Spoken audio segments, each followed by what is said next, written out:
Bismillahirrahmanirrahim. Assalamualaikum warahmatullahi wabarakatuh. Hamdan syakirin, hamdan na'imin, hamdan yu'afi ni'amahu wa yukafi mazidah. Ya Rabbana lakal hamdu kama yanbaghi li jalali wajhika 'ali bisultani. Amma ba'du. Langsung saja kami di sini dari kelompok 2 ilmu tafsir akan menjelaskan makalah kami yang berjudul Tafsir Surat Al-Hasyr ayat 22 sampai 24. Langsung ke materi. Yang pertama yaitu Surat Al-Hasyr ayat 22 sampai 24 dan artinya. Bismillahirrahmanirrahim. Wallahu alladzi la ilaha illahu alimul ghaibi wasyahadah warrahmanur rahim. Wallahu alladzi la ilaha illahu al-mulkul qudusus salamul mu'minul muhaiminul azizul jabbarul mutakabbir subhanallahi amma yusyrikun. Wallahul khaliqul bari'ul musawwir lahul asmaul husna yusabbihu lahu ma fis samawati wal ard wa huwal azizul hakim. Yang artinya, dialah Allah, tidak ada Tuhan yang berhak disembah selain Dia. Dia Maha mengetahui yang gaib dan yang nyata. Dialah yang Maha Pengasih dan juga Maha Penyayang. Dialah Allah, tiada Tuhan yang berhak disembah selain Dia, Maha Raja yang Maha Suci, Maha Sejahtera, yang Maha menjaga keamanan dan Maha Pemelihara keselamatan dan Maha Perkasa, yang Maha Kuasa, yang Maha memiliki segala keagungan. Maha Suci Allah dari apa yang mereka persekutukan. Dialah Allah yang menciptakan, yang mengadakan, yang membentuk rupa. Dia memiliki nama-nama yang indah. Apa yang di langit dan di bumi bertasbih kepadanya. Dan dialah yang Maha Perkasa dan juga Maha Bijaksana. Materi selanjutnya tafsir surat Al-Hasyr. Yang pertama yaitu surat Al-Hasyr ayat 22 yang berbunyi Wallahu alladzi la ilaha illahu alimul ghaibi wasyahadah warrahmanur rahim. Di sini Allah Subhanahu wa taala menyebutkan bahwa Dia Allah adalah Tuhan yang tiada Tuhan selain Dia. Maka tiada Rabb selain Dia dan tiada Tuhan bagi semua alam wujud selain Dia.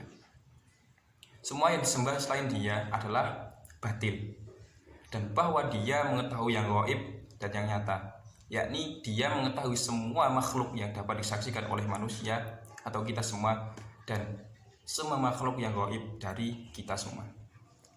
Tiada suatu pun yang tersembunyi baginya di bumi dan di langit, baik yang besar maupun yang kecil, dan baik yang dimuliakan maupun yang dihina, hingga semut-semut kecil dalam kegelapan.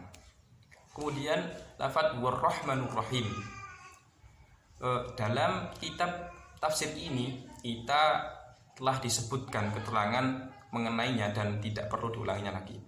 Nah, kesimpulannya ialah bahwa Allah Subhanahu wa taala adalah Tuhan yang mempunyai rahmat yang luas, lagi mencakup semua makhluk. Dia adalah yang Maha Pemurah di dunia maupun di akhirat, dan juga Maha Penyayang pada keduanya.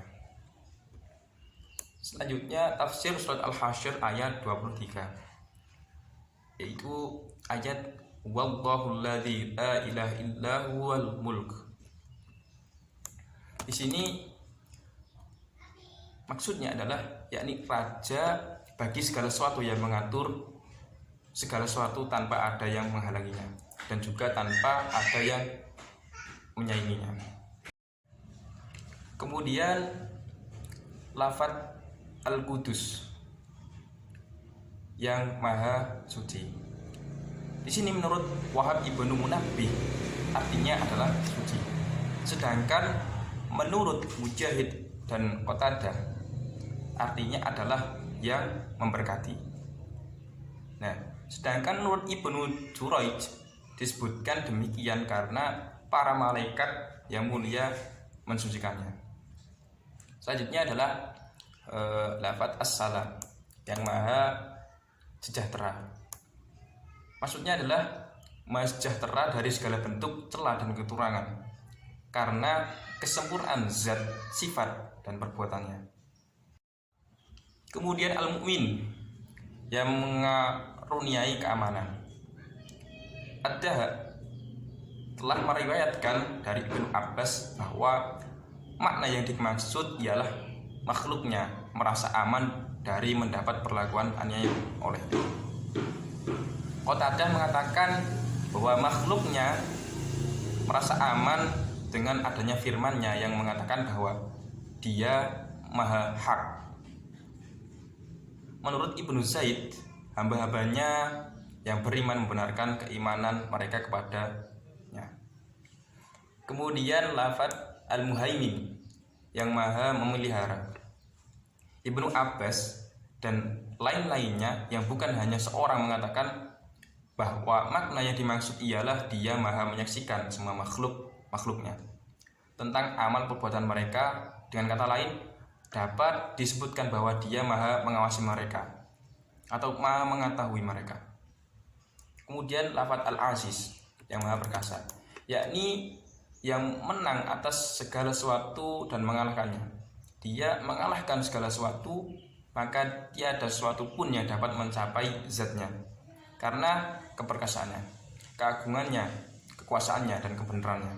Karena itulah disebutkan dalam firman selanjutnya, yaitu Al-Jabbarul Mutakabbir, yang maha kuasa, yang memiliki segala keagungan, yaitu yang tidak pantas bersifat kuasa selain Dia dan tidak pantas bersifat agung selain Dia karena keagungannya. Sebagaimana yang telah disebutkan di dalam sebuah hadis sahih berupa hadis qudsi yang mengatakan bahwa al-'azamatu izari wal kibriya'u ridai faman naza'ani wahidan minhuma adzabtuhu, yang artinya kebesaran adalah kainku dan keagungan adalah selendangku, maka barang siapa yang menyaingiku pada salah satu dari keduanya, niscaya akan kuazab dia. Qatadah mengatakan bahwa makna al-jabbar ialah Tuhan yang menundukkan makhluknya menurut apa yang dikehendakinya. Sedangkan menurut Ibnu Jarir mengatakan al-jabbar artinya adalah Tuhan yang memperbaiki urusan-urusan makhluknya, yang mengatur mereka sesuai dengan apa yang menjadi kemaslahatan bagi mereka. Qatadah mengatakan bahwa al-mutakabbir artinya yang maha agung dari semua keburukan. Kemudian Allah berfirman, Subhanallahi amma yusyrikun, maha suci Allah dari apa yang mereka persekutukan. Selanjutnya tafsir surat Al-Hasyr ayat 24 akan dijelaskan oleh teman kita, saudara Daifullah Umar. Kepadanya waktu dan tempat dipersilahkan. Saya akan melanjutkan presentasi dari Mas Thayyib, ya, ini tafsir surat Al-Hasyr ayat ke-24. Allah Subhanahu wa taala berfirman dalam Qur'annya, "Huwallahul khaliqul bari'ul al-musawwir." Yang artinya dialah Allah yang menciptakan, yang maha mengadakan, dan yang maha membentuk rupa. Surat Al-Hasyr ayat ke-24, nanti ada lanjutannya. Menciptakan yang artinya itu semua direncanakan oleh Allah Subhanahu wa taala. Mengadakannya artinya merealisasikan apa yang telah direncanakan oleh Allah Subhanahu wa taala. Kita hanya manusia kecil, manusia biasa yang tidak tahu apa-apa. Kita hanya diciptakan untuk bertaat, untuk melakukan semua aktivitas beribadah, amal kebaikan, dan meninggalkan seluruh amal yang telah dianjurkan oleh Allah Subhanahu wa taala. Bukan hanya yang dianjurkan, cuma hal-hal yang diperintahkan oleh Allah, lakukan yang baik dan lakukan yang tidak baik. Dari santri-santrimu, dari anak-anak ciptaanmu itu membuat rencana tetapi tidak dapat merealisasikan itu dalam artian kita sudah punya, manusia itu sudah punya rencana yang begitu luar biasa tetapi digagalkan oleh Allah Subhanahu wa taala.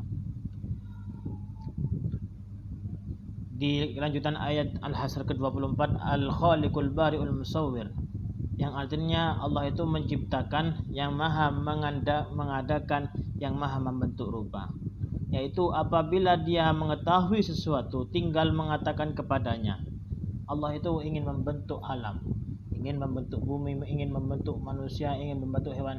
Allah cuma mengatakan jadilah kamu, berbentuklah kamu. Itu Allah Subhanahu wa taala. Sama halnya Allah Subhanahu wa taala itu tidak ada bandingannya. Sesuai dengan firman Allah Subhanahu wa taala di surat Al-Infitar ayat ke-8 yang berbunyi fi ayyi suratim masya'a rakkaba. Yang artinya dalam bentuk apapun yang dikehendaki oleh Allah Subhanahu wa taala itu dia akan menyusun dengan sendirinya. Tanpa ada keluhan, tanpa ada rasa marah, langsung nurut. Bentuklah seperti ini, jadilah kamu seperti itu, langsung berbentuk dia karena perintah Allah Subhanahu wa taala. Berikutnya yaitu rincian dari al-musawwir yang artinya yang membentuk rupa, yakni yang melaksanakan apa yang diinginkan oleh Allah, apa yang diinginkan, apa yang direalisasikan menurut gambaran perintah Allah Subhanahu wa taala. Lalu firman Allah, lahul asmaul husna. Saya ulangi, lahul asmaul husna, yang artinya yang mempunyai nama-nama yang baik. Itu surat Al-Hasr ayat ke-24. Mengapa demikian? Pembicaraan mengenai ayat ini telah disebutkan dalam surat tafsir ayat-ayat lainnya. Bahkan ada ayat yang sama yaitu surat Al-A'raf, dan di sini kami mengatakan bahwasanya ada sebuah hadis riwayat di dalam hadis sahih yang diriwayatkan oleh Imam Al-Bukhari yang dari Rasulullah sallallahu alaihi wasallam. Nabi itu bersabda, artinya begini: Sesungguhnya Allah itu memiliki 99 nama. 100 kurang 1. Barang siapa yang menghitungnya itu niscaya akan masuk surga. Yang ada di dalamnya itu semua bertasbih kepada Allah. Dan tidak ada sesuatu pun melainkan bertasbih dengan memuji atas nama Allah Subhanahu wa taala. Tetapi Allah Subhanahu wa taala itu Allah berfirman, tetapi kamu itu sekalian tak mengerti bertasbih kepada mereka. Sesungguhnya dia Allah yang Maha Menyantun lagi Maha Penyayang. Surat Al-Isra ayat ke-44. Terus adapun firman Allah Subhanahu wa taala, wa huwal azizul, yang artinya dan dialah Allah yang Maha Perkasa. Al-Hasr ayat ke-24, yakni zat yang tidak dapat dicapai.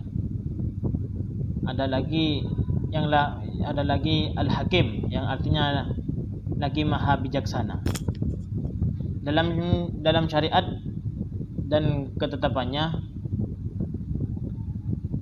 ada Imam Ahmad mengatakan telah menceritakan kepada kami, Abu Ahmad Az-Zubair telah menceritakan kepada kami semuanya, terus berjalan hingga Nabi sallallahu alaihi wasallam bersabda. Sebuah hadis ini dari Rasulullah sallallahu alaihi wasallam, barang siapa mengucapkan doanya ini di waktu pagi hari sebanyak 3 kali, yaitu yang artinya aku berlindung kepada Allah yang Maha mendengar lagi Maha mengetahui dari golongan setan yang terkutuk. Kemudian membaca pula 3 ayat dari akhir surat Al-Hasr, maka Allah memerintahkan kepada 70.000 malaikat untuk memohon ampun baginya, memohonkan ampun dosa-dosanya di petang hari, di sore hari. Dan jika ia mati di hari itu, di hari yang sama di manakala dia bertasbih kepada Allah, maka ia akan mati sebagai seorang yang syahid. Dan barang siapa yang mengucapkan di kala waktu sore hari, maka ia berolah-olah kedudukannya seperti yang tadi itu, seperti itu yang mati syahid tadi. Imam Tirmidzi diriwayatkan dari Muhammad ibnu Ghail dan seterusnya. Ini hadis sahih dari Nabi sallallahu alaihi wasallam. Kesimpulannya bahwasanya surat Al-Hasr ini berarti menguasai seluruh surat ke-59 dalam Al-Quran. Surat ini tergolong dari surat Madaniyah yang turun. Artinya surat Madaniyah ini bukan turun, mungkin bisa jadi turun di Madinah atau di tempat lain. karena ada beberapa ulama mengatakan bahwasanya surat Madaniyah ini diturun setelah Nabi Muhammad SAW itu hijrah dari kota Mekah. Surat ini tergolong atas dari 24 ayat, dinamakan Al-Hasr yang berarti pengusiran. Diambil dari perkataan Al-Hasr yang terdapat dalam ayat kedua. Di dalam surat ini disebutkan kisah pengusiran suatu kaum Yahudi yang bernama Bani Nadir. Hati-hati yang jenenge Nadir. Yang terdiam di sebuah kota di Madinah. Kandungan dalam surat Al-Hasr ini ayat 22 sampai 24 ini berupa Asmaul Husna. Di dalam ayat tersebut ada beberapa nama-nama Allah Subhanahu wa taala dari 99. Kurang lebihnya ada 14. Yang pertama yaitu Ar-Rahman, Ar-Rahim, Al-Malik, Al-Qudus, As-Salam, Al-Mu'min, Al-Muhaimin, Al-Aziz, Al-Jabbar, Al-Mutakabbir, Al-Khaliq, Al-Musawwir, Al-Hakim. Ada hanya beberapa yang ada di ayat ini dari 99 nama-nama Allah Subhanahu wa taala. Sekian dari saya, kurang lebihnya mohon maaf bila mana ada kesalahan, bila mana ada kekurangan baik dalam tutur kata, dalam penjelasan kurang lebih luas, kurang lebih menjabar, bila mana kurang pengertian bisa dipahami kembali di makalah yang telah kami buat. Mudah-mudahan makalah ini menjadi amal jariah kita semua, bisa menambah wawasan kita semua, keluarga kita yang ada di rumah, keluarga besar kita yang ada di rumah, semuanya baik muslimin muslimat dijauhkan dari segala macam wabah virus, dan khususnya dijauhkan dari virus corona ini. Amin ya rabbal alamin. Kurang lebihnya, wassalamualaikum warahmatullahi wabarakatuh.